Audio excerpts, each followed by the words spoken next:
नमस्कार, माझे नाव कन्हैया देवदास चव्हाण.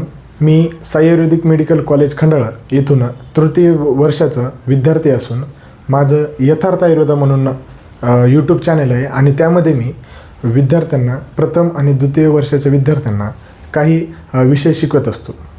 आजच्या या व्हिडिओमध्ये मी वैद्य भरत कुमार एक विचार, एक प्रेरणादायी, एक आदर्श म्हणून वैद्य आपल्यासमोर आहेत आणि ते आपण पिढ्यानपिढ्या डोळ्यासमोर ठेवू असा आपण एक संकल्प घेऊ आणि या व्हिडिओतून त्याबद्दल मी त्यांचे काही मत सांगू इच्छितो.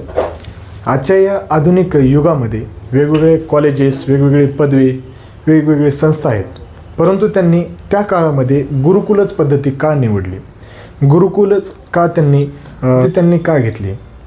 कारण की त्यांना डॉक्टर म्हणून बनवायचे नव्हते. त्यांना एक सेवाभावी, समर्पित आणि रुग्णाबद्दल असलेले प्रेम वैद्य म्हणून त्यांना जगासमोर आणायचे होते आणि म्हणूनच ते त्यांच्या आयुष्यामध्ये त्यांनी आयुर्वेदामध्ये असलेली निष्ठा, रुग्णाबद्दल असलेले प्रेम आणि आयुर्वेदामध्ये असलेली त्यांच्या सर्वांचा अभ्यास त्यांनी आपल्यासमोर जगासमोर मांडलेला आहे आणि त्याच दृष्टिकोनातून त्यांचा एक आदर्श विद्यार्थी म्हणून मी माझ्या डोळ्यासमोर त्यांचा आदर्श घेऊ इच्छितो.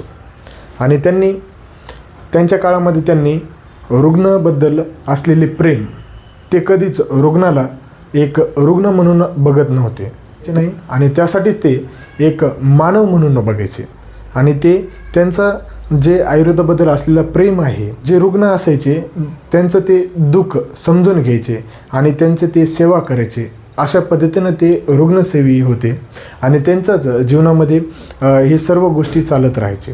आता गुरुकुलमध्ये फक्त शिक्षण घेण्याची एक संस्था नाही, तर ते एक जीवन बनवण्याची प्रक्रिया आहे. गुरुकुलमध्ये गुरु हे फक्त शिक्षण शिकवत नाही, ते एक जीवन बनवण्याचं दृष्टिकोन आपल्यासमोर मांडतात आणि त्याच पद्धतीनं वैद्य भरत कुमारने आपले जीवन हे रुग्णसेवेसाठी समर्पित केले आणि तेच आपण एक आदर्श म्हणून घेतला पाहिजे.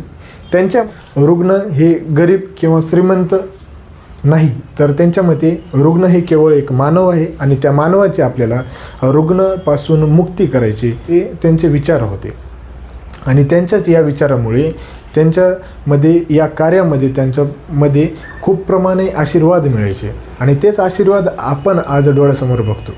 आणि त्यांचाच या आज एक विद्यार्थी म्हणून मी संकल्प घेतो की वैद्य भरत कुमारांनी जे आयुर्वेदाबद्दल हा पेटवलेला दीप आहे ते आम्ही विद्यार्थी म्हणून कधीही विझू देणार नाही आणि हे आजच्या युगामध्ये आम्ही या आयुर्वेदाबद्दल असलेले प्रेम, रुग्णसेवा कशा पद्धतीनं करायची आणि हे सर्व गोष्टी आम्ही पिढ्यानपिढ्या नवीन युगामध्ये सांगू आणि हेच सेवाभावी एक आदर्श आम्ही डोळ्यासमोर ठेवू आणि त्याबद्दल आम्ही एक आयुर्वेदामध्ये असलेले जे सर्व काही गोष्टी आहेत त्या आम्ही युगामध्ये पोहोचू.